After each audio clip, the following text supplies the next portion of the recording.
Nobody warns you about what it does to your hands. That's the strangest part to me, looking back.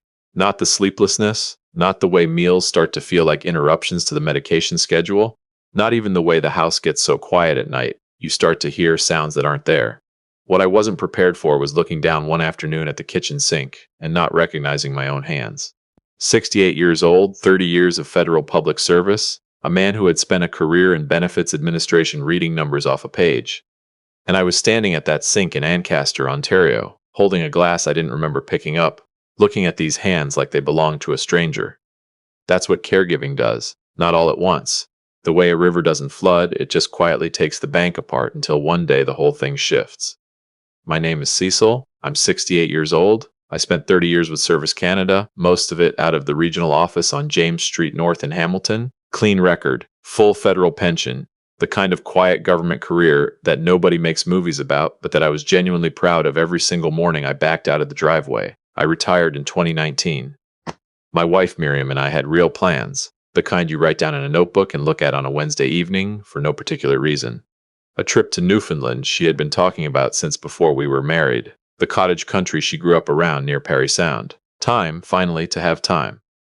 In February of 2022, our family doctor at the Gage Park Health Center on Main Street East referred Miriam to a neurologist. She had been having tremors, small ones, in her left hand mostly. She had a way of pressing her thumb against her fingers when she thought I wasn't looking, like she was testing a door that kept refusing to open.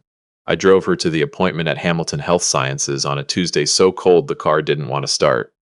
She was diagnosed with Parkinson's disease. Early stage, the neurologist said, which I understand now means early for the disease, not early for the fear. I drove home on Rymel Road with Miriam asleep in the passenger seat and the radio off.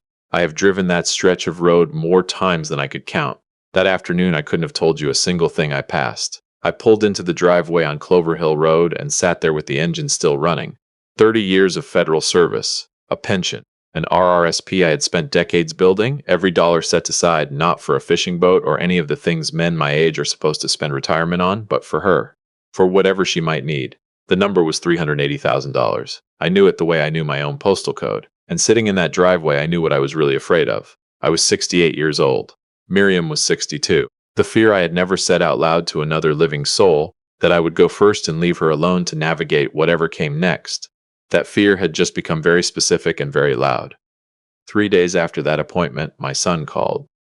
His name is Nolan, my older child. 40 years old, lived out in Mississauga, worked in some kind of project coordination role he had explained to me several times, and that I had never quite fully grasped. But a good talker always.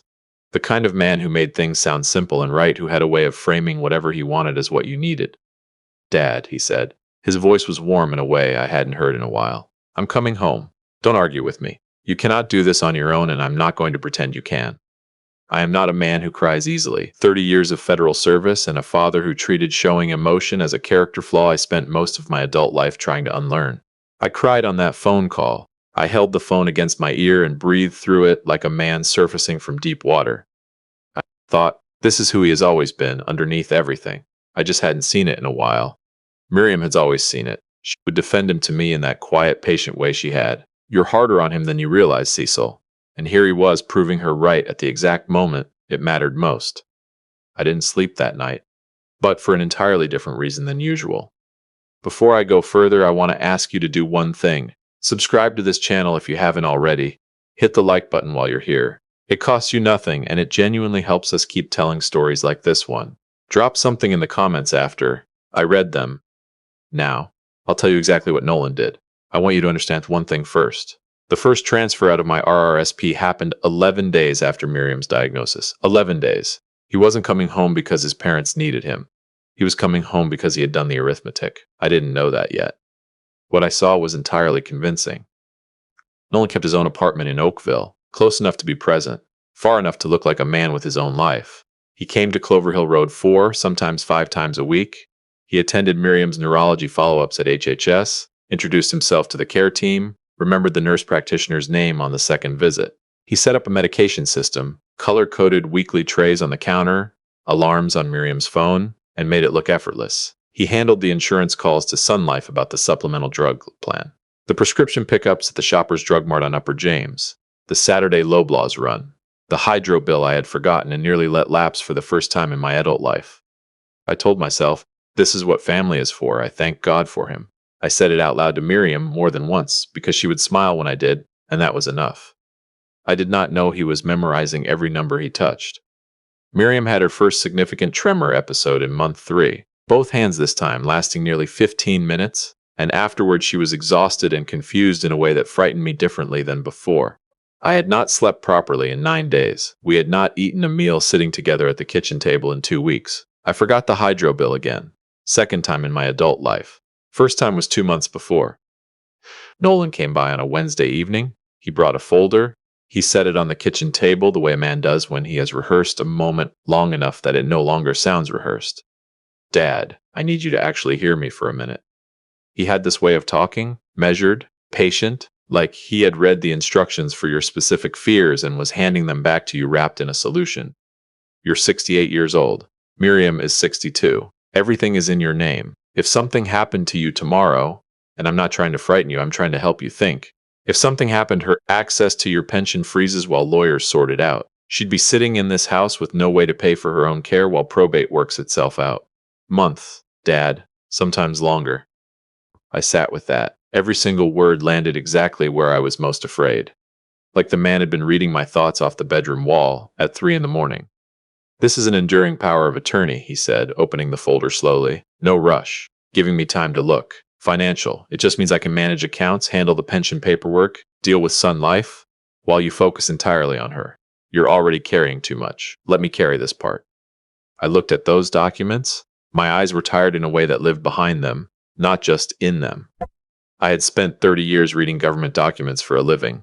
That night I couldn't have read Tim Horton's receipt carefully. I signed. Nolan had everything witnessed at an insurance office on King Street the following afternoon. He mentioned it casually. The way you mentioned the weather, I remember nodding. I slept better that night than I had in months. I thought I had finally handed something heavy to someone strong enough to carry it. I had handed him the keys to everything I had ever saved. 23 months passed. Miriam's good days and her harder ones. The walks we still took along the trail, behind the Dundas Conservation Area when she felt steady enough. The mornings she was sharp and funny, remembering something from 1987 like it had just happened. And the evenings she would drift somewhere I couldn't follow. The quiet arithmetic I ran in the dark every night, whether there was enough, whether I would be enough, whether the RRSP could still cover the memory care home on the mountain that I had privately researched, visited twice without telling anyone, walked the hallways of in the late afternoon asking questions, making sure it was good enough for her. I trusted Nolan with the finances. That was the arrangement. Thanksgiving Sunday at my daughter Becca's house in Stony Creek. My younger child, she has her mother's laugh and my stubbornness in equal measure and has always known precisely which one to use.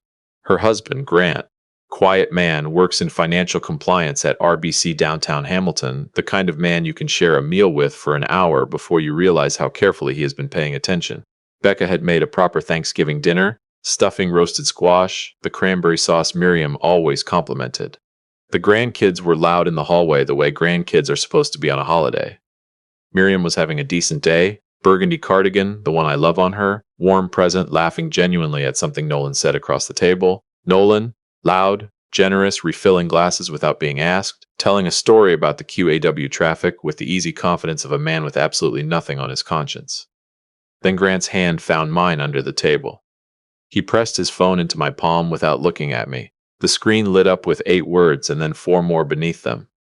Dad, check your RRSP right now, then tell them you're having chest pains. I'll drive. I looked up at Grant. His jaw was set. His eyes were completely still. The eyes of a man who has been carrying something alone for a long time and has chosen this exact moment to set it down. One slow nod, the kind that means, trust me, don't ask. Just trust me. I opened the TD banking app under the table. I had not looked at this account in months. Nolan handled the finances. That was the arrangement. That was what I had agreed to. The balance on the screen was $17,240. There had been $380,000 in that account. 30 years of federal public service. Every dollar I hadn't spent on the mortgage, the car, university for the kids, every dollar had gone into that account for one reason and one reason only. For her. For whatever she would need when I could no longer predict what that would be. $17,240. Nolan was laughing at his own punchline across the table. Miriam was smiling along, though I could tell from her eyes she had lost the thread of his story 3 sentences ago. The grandkids were running. The house smelled like turkey in October. I put my hand flat against my chest. I don't feel right, I said quietly. I need some air. Becca was on her feet before I finished the sentence, calm so immediate and so total that I understood she had been rehearsing for this moment without knowing it would come today. Grant helped me to the car. And Nolan, my son, my blood, the man I had wept with gratitude over on a phone call 23 months ago, stood in the doorway of his sister's house in Stony Creek and waved at me with my own face. Feel better, Dad. I'll check on you tomorrow.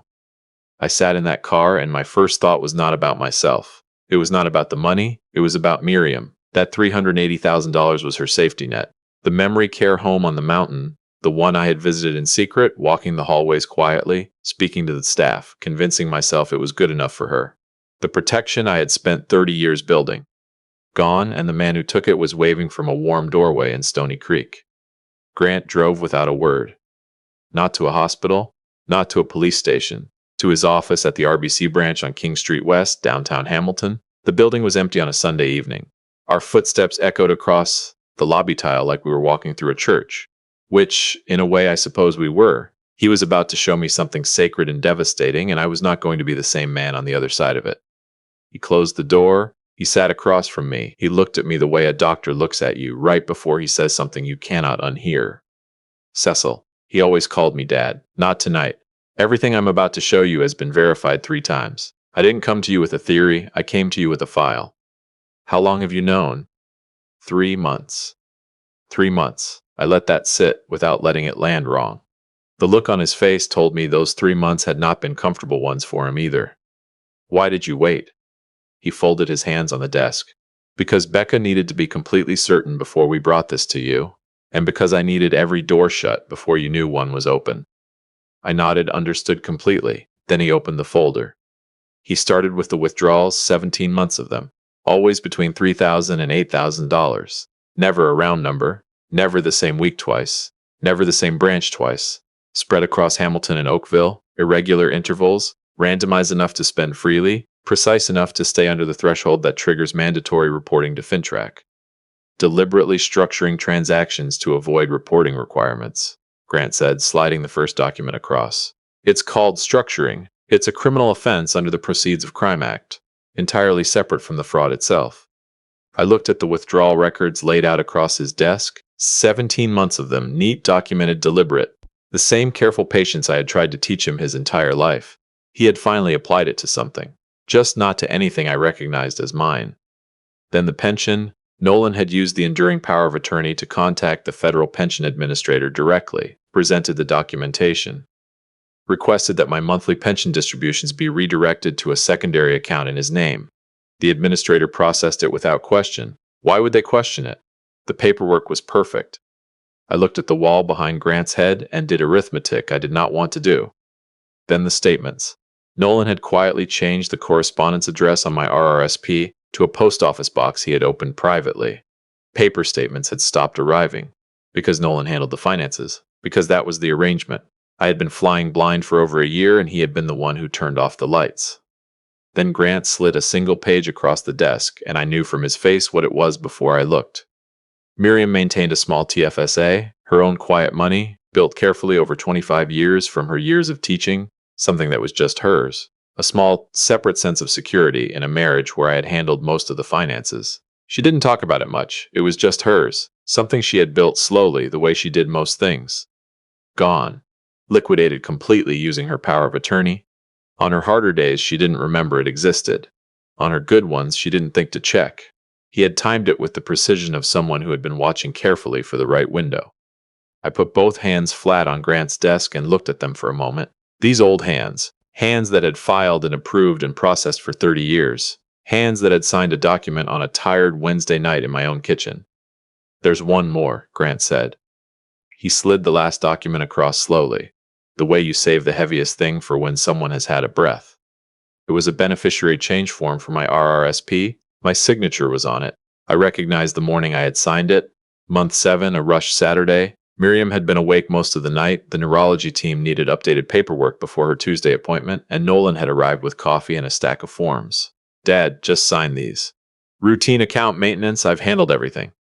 I had signed without reading. Among those papers was a form removing Becca and both grandchildren entirely as beneficiaries, replacing them with Nolan, my own hand, my own name, removing my daughter and my grandchildren from everything I had spent my life building.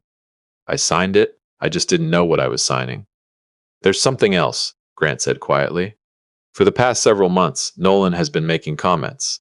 At family events, after church on Barton Street, on phone calls to your brother in Kingston. Casual things, that you're struggling more than people realize, that he's had to step in more than anyone outside the family knows, that he worries about your ability to manage things independently. He paused. An elder law solicitor I consulted privately. Before I came to you, she recognized the pattern immediately. In Ontario, if he could establish through a court process that you're financially incapable, he could become your legal guardian of property. Everything he's been doing illegally would have become court-authorized. He wasn't just taking money, Cecil. He was building a legal fence around you, one quiet comment at a time. I sat in that chair on the 4th floor of a bank building on King Street and looked at my daughter's husband, the quiet man nobody pays much attention to at family dinners, the man I had eaten Thanksgiving across from for 11 years, and I felt something shift inside my chest in a way I don't think shifts back. How did you catch it? I asked. The structured withdrawals flagged a pattern in our compliance system, he said. I pulled the file. I saw your name. And then? I closed my office door, he said, and didn't say a word to anyone until I was certain. His phone rang. Becca, he put it on speaker. Her voice was controlled in a way that cost something to maintain. The voice of a woman holding herself together by sheer force of will and succeeding, but only barely. Miriam was fine, she said. The grandkids were settled. Nolan was still there, asking careful questions about my health, hovering with concern, performing devotion for an audience that had no idea it was a performance. She paused. Dad, she said quietly, Mom just told Nolan he's a good son. She patted his hand. She said she's glad he's nearby. No one spoke. I thought about what that moment cost my daughter. Becca had spent her entire life defending her brother to me, to extended family, to her own doubts at 2 a.m. She had covered for him, explained him, loved him past every reason not to, because that was what she believed family meant. And he had used that love as cover while he emptied the account her mother's care depended on. Grant said quietly, almost to himself, What do you want to do, Cecil? Here is the thing about being 68 years old, sitting in an empty office building on a Sunday night with 17,240 to your name, with Miriam's face in your mind, and the full weight of what just happened pressing down on every bone in your body. You have 2 choices. You can be loud about it. You can call him right now and say every true and terrible thing that is currently sitting in your chest looking for a way out. Or you can be something quieter, something colder, something that actually helps her. I looked at Grant. I want every door closed before he knows one is open, I said. Not for me, for her first. Everything else comes after that. Grant nodded once. He already had a plan. The next morning I was on the phone at 8 o'clock with Elaine Sproul, an elder law solicitor on Wilson Street in Ancaster. Grant had already called ahead. She was expecting me.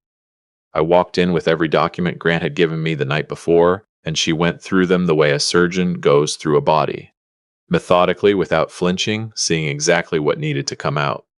By noon that same day, the enduring power of attorney Nolan held over both me and Miriam had been formally revoked. Filed, witnessed, effective immediately. He lost all legal access to both accounts before he sat down to eat his Monday lunch. He had no idea. Elaine initiated emergency beneficiary correction proceedings with the RRSP administrator, reversing the form I had unknowingly signed on that rush Saturday morning, the one that removed Becca and my grandchildren from everything. My daughter and my grandchildren were restored. Nolan was removed. He still had no idea. Day 2. Grant's compliance team at RBC opened a formal internal investigation. The evidence file Grant had spent 3 months assembling was forwarded to the Hamilton Police Service Financial Crimes Unit. The detective assigned, Detective Kaminsky, told Grant it was one of the most thorough files she had received from a private source in her time in the unit. Grant thanked her and said nothing else. Day 3. Nolan came to Clover Hill Road.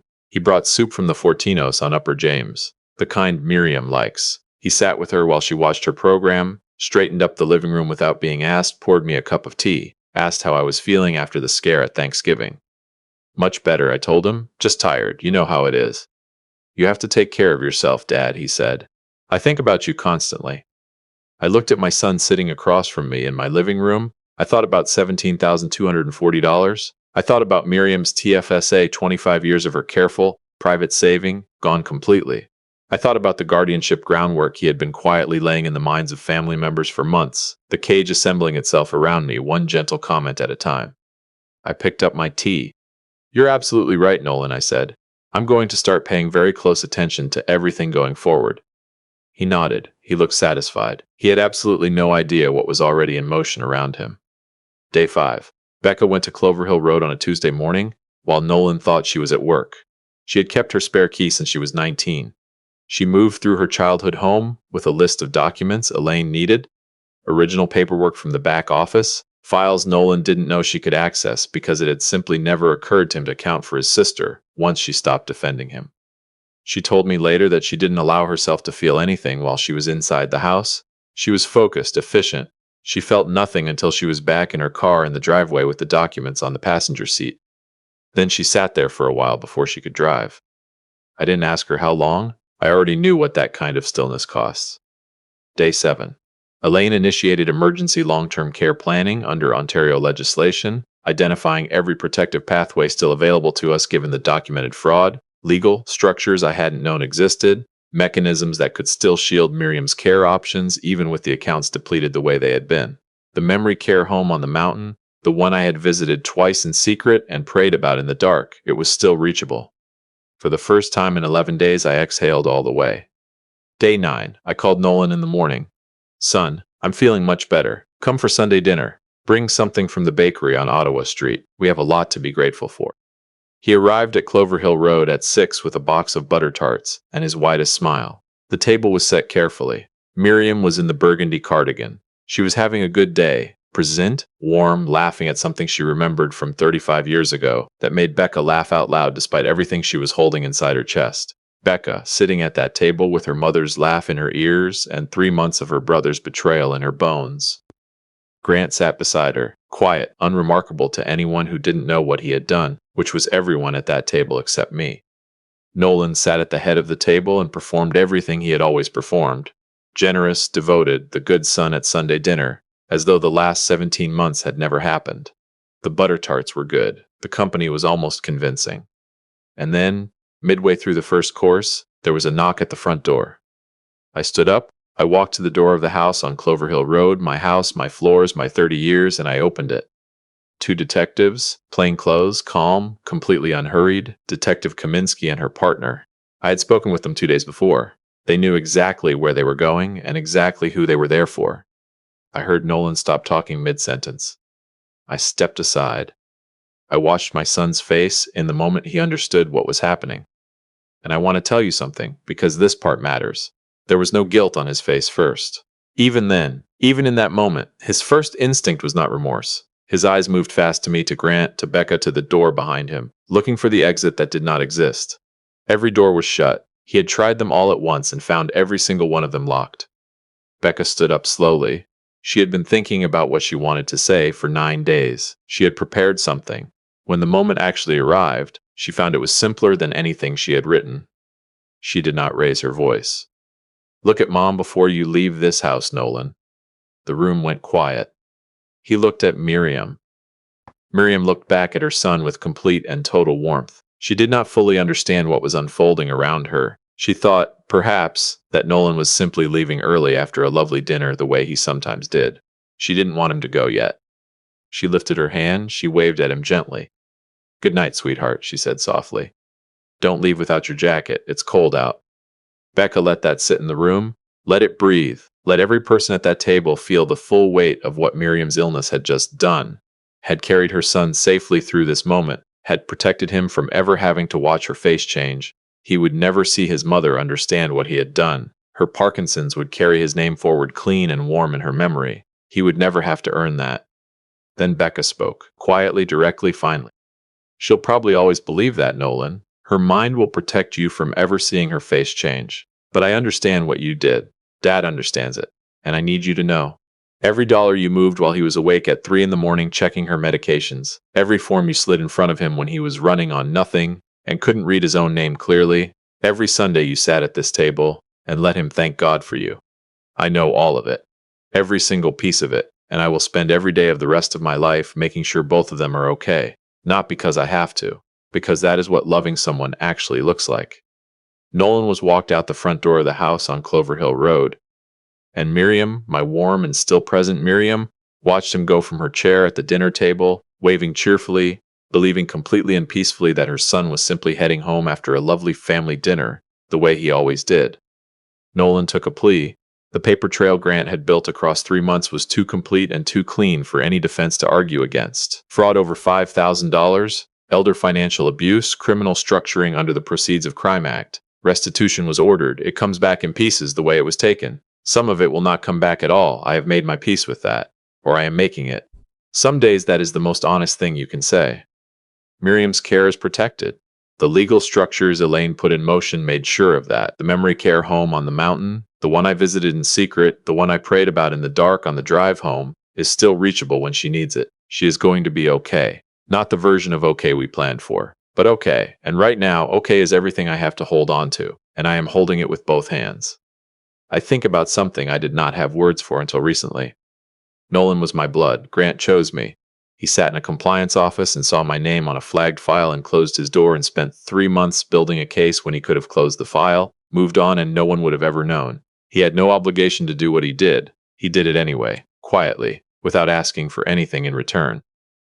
When the things that are supposed to hold have broken, when the people who are supposed to love you have shown you exactly what that word means to them, being chosen by someone who had every reason to look the other way is the thing that puts you back together. Not all the way, but enough.